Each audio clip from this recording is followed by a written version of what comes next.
Hello, good morning बच्चों। गणित कक्षा में आप सभी का स्वागत है। हम पढ़ रहे थे बेटा अध्याय नंबर 17 केंद्रीय प्रवृत्ति के माप मेजर सेंट्रल ऑफ टेंडेंसी। उसमें हमने पार्ट पढ़ेंगे बेटा 17.1 पहला पार्ट है इसका, जो उसमें हमने बेटा क्वेश्चन नंबर 1 से लेके 6 तक कंप्लीट कर लिया था। आपको आज पढ़ेंगे बेटा क्वेश्चन नंबर 7 से लेके 10 तक। ठीक है, तो यहाँ पर आपको 7 क्वेश्चन आपको स्क्रीन पर दिखाई दे रहा है बेटा। एक कक्षा के वर्ग ए के 25 छात्रों का औसत भार 51 किलोग्राम है, जबकि वर्ग बी के 35 छात्रों का औसत भार 54 किलोग्राम है। इस कक्षा में कुल 60 छात्रों के औसत भार की गणना कीजिए। तो यहाँ देखिए बेटा, कक्षा के वर्ग ए के 25 छात्रों का औसत भार 51 किलोग्राम, इसलिए छात्रों का कुल भार 51 को गुणा कर दे बेटा 25 किलोग्राम से, तो ये हो जाएगा 1275 किलोग्राम। इसका रीजन क्या है बेटा, आपको पता है औसत क्या होती है बेटा, कुल भार बटे छात्रों की संख्या। ये आपके पास फॉर्मूला होता है बेटा औसत का। कुल भार में यदि छात्रों की संख्या का भाग लगा देंगे तो अपने पास क्या आ जाएगा बेटा, औसत आ जाएगी। तो यहाँ आपके पास औसत भी दे रखी है और छात्रों की संख्या दे रखी है, तो कुल भार के लिए छात्रों की संख्या को किससे गुणा कर देंगे बेटा, में औसत से गुणा कर देंगे, तो अपने पास वर्ग ए के। इसी प्रकार या तथा जो आपके पास वर्ग बी है, वर्ग बी के 35 छात्रों का औसत भार कितना दे रखा है बेटा, 54 किलोग्राम। तो बताओ क्या हो जाएगा बेटा, वर्ग बी के छात्रों का कुल भार वो हो जाएगा बेटा, 54 को हम 35 से गुणा करेंगे तो 35 चौक 140, 14 हासिल, 35 पंजे 175, 175 और 14 कितने हो गए बेटा, 189। तो ये हो गया अपने पास 1890 किलोग्राम। तो यहाँ देखिए बेटा, ए में जो कुल भार कितना आया और बी के कुल भार कितने आए बेटा, ये दोनों जो वर्ग ए और वर्ग बी है वो किसके बेटा, कुल कक्षा है। और कुल कक्षा में छात्र कितने हो गए, 60, क्योंकि यहाँ पर आपके पास 25 है और यहाँ पर कितने हैं, 35। 25 और 35 कितने हो जाते हैं बेटा, 60। इसलिए कुल 60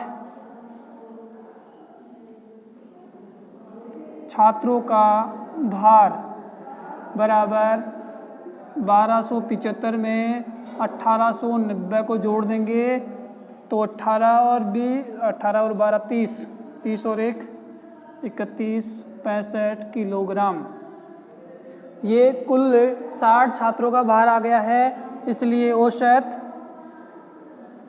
क्या होगी बेटा, कुल भार बटे में 60 छात्र, 60 का भाग लगा दो बेटा इसमें, 0 से यहाँ पर आ जाएगा पॉइंट। अब 6 का भाग लगाना है, 6 पंजे 30, 1 6 एकम 6, 5 6 9 54,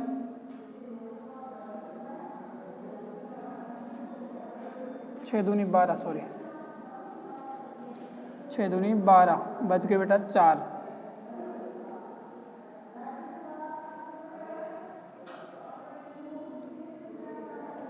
ठीक है बेटा, तो कितना आ गया, 52 किलोग्राम और 75 ग्राम या 750 ग्राम क्या आ गया बेटा, उस कक्षा के कुल छात्रों का औसत भार।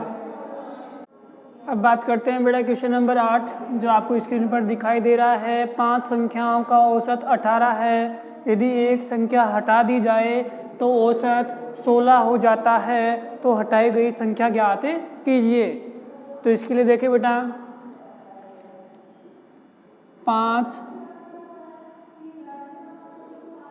संख्याओं का औसत 18, इसलिए कुल 5 संख्याओं का कुल ज्ञात करेंगे तो 18 को 5 से गुणा करेंगे तो 90 हो जाएगा बेटा योग। 5 संख्याओं का योग कितना हो गया? 90 हो जाएगा, क्योंकि 5 संख्याओं का औसत दे रखा है आपको 18। यदि एक संख्या हटा दी जाए तो औसत 16 हो जाता है। इसलिए 4 संख्याओं का कुल योग 16 इंटू 4 बराबर 64। हटाई गई संख्या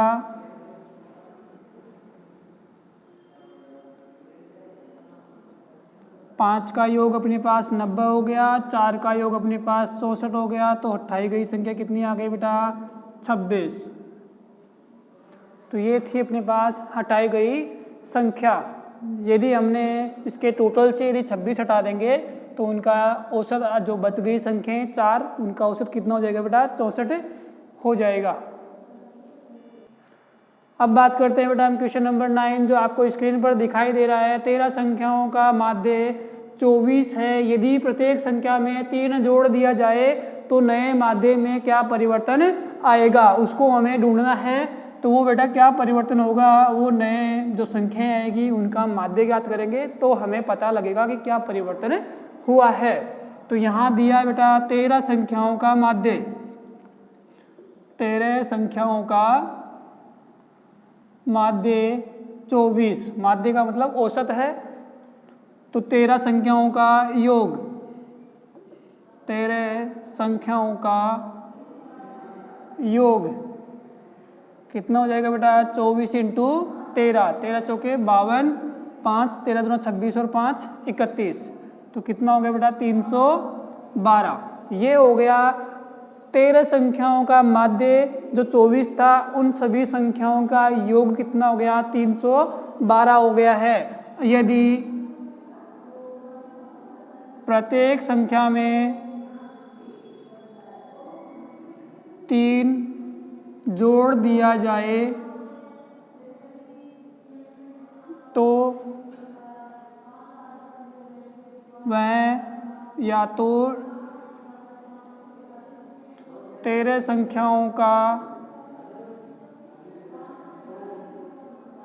नया योग कितना हो जाएगा बेटा? पहले कितना था? 312 था। मैं 13 संख्याओं में 3 3 जोड़ूंगा तो कितना जोड़ दूंगा बेटा? मैं 39 जोड़ दूंगा। प्रत्येक संख्या में 3 जोड़ना है और संख्याओं की नंबर कितने बेटा आपके पास? संख्याएं कितनी है? 13 है। 13 में यदि मैं 3 3 जोड़ूंगा तो अपने पास हो जाएगा 13 इंटू 3 के बराबर। तो 312 में हमने 39 जोड़ दिया तो वो हो गया 351। तो ये अब के बाद आपके पास जो है वो संख्याओं में परिवर्तन नहीं हुआ है बेटा। पहले भी आपके पास 13 संख्याएं थी और अभी भी आपके पास 13 संख्याएं हैं, लेकिन उसने प्रत्येक संख्या में 3 जोड़ा है। तो संख्याओं कितनी थी बेटा? 13 संख्याएं थी। तो 13 संख्या में प्रत्येक में 3 3 जोड़ेगा तो कंप्लीट 13 संख्याओं में कितना जुड़ जाएगा बेटा? 39 जुड़ जाएगा। जो पहले कितना था? 312। 312 में 39 को जोड़ दिया तो कितना हो गया? 351 हो गया है। अब नया औसत, नया माध्य या औसत वो कितना हो गया? 351 में 13 का भाग लगाएंगे तो कितना हो जाएगा बेटा? 27 आ जाएगा। कितना आ जाएगा अपने पास? 27। पहले वाला माध्य कितना था अपने पास? 24 था, तो 24 से कितना अधिक हो गया? ये 24 प्लस 3 अंतर हो जाएगा बेटा। मतलब ये है कि यदि आपके पास पहले से औसत है और प्रत्येक संख्या में आप समान अंक जोड़ रहे हैं तो माध्य में भी वो समान अंक जोड़ा गया उसमें भी जुड़ जाएगा और उसके नए माध्य हमें प्राप्त हो जाएगा। तो ये था बेटा 13 संख्याओं का माध्य 24 था, उनमें प्रत्येक में 3 जोड़ा, तो नए माध्य में क्या परिवर्तन हुआ, जितना हमने संख्या में जोड़ा है उतना ही नंबर माध्य में भी जुड़ जाएगा। अब बात करते हैं बेटा हम क्वेश्चन नंबर 10 जो आपको स्क्रीन पर दिखाई दे रहा है। एक विद्यालय के 5 कर्मचारियों का औसत मासिक वेतन 3000 रुपये है। एक कर्मचारी सेवानिवृत्त होने पर, सेवानिवृत्त का मतलब है बेटा उसने जॉब छोड़ दी है या रिटायर्ड हो गया है।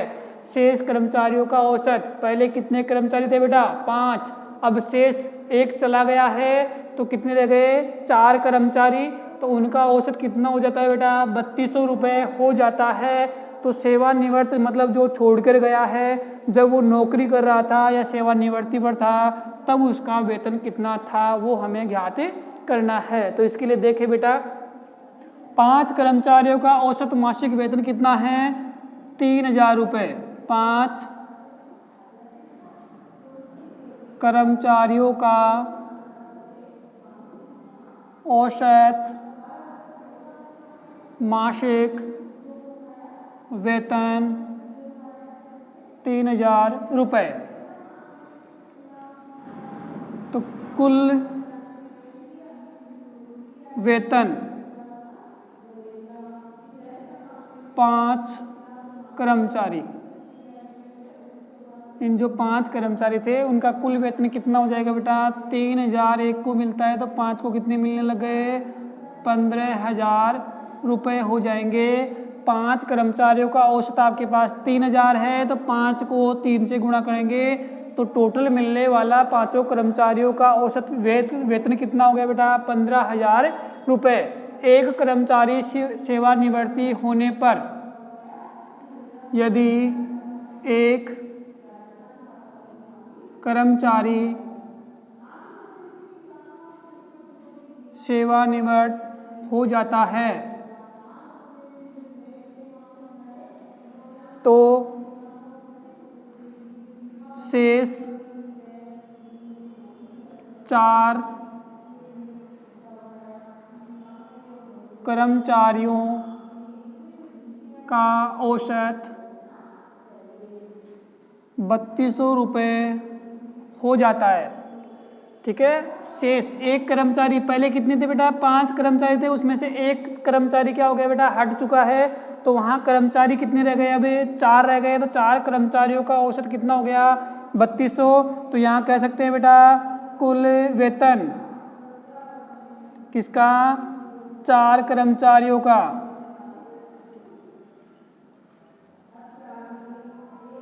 तो कितना हो जाएगा बेटा 3200 को हमें 4 से गुणा कर लेंगे तो अपने पास आ जाएगा 12800 रुपये। तो ये था बेटा जो अपने पास 5 कर्मचारी थे उनका वेतन तो आया 15000 रुपये और जो 4 कर्मचारी है उनका वेतन कितना आ गया बेटा 12800 रुपये।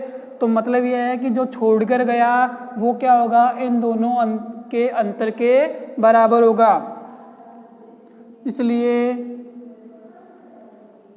सेवानिवृत्त कर्मचारी का मासिक वेतन जब वह सेवानिवृत्ति पर था तो कितना हो जाएगा बेटा वो 15000 में से 12800 रुपये लेस कर देंगे तो अपने पास आ जाएगा बेटा 2200 रुपये।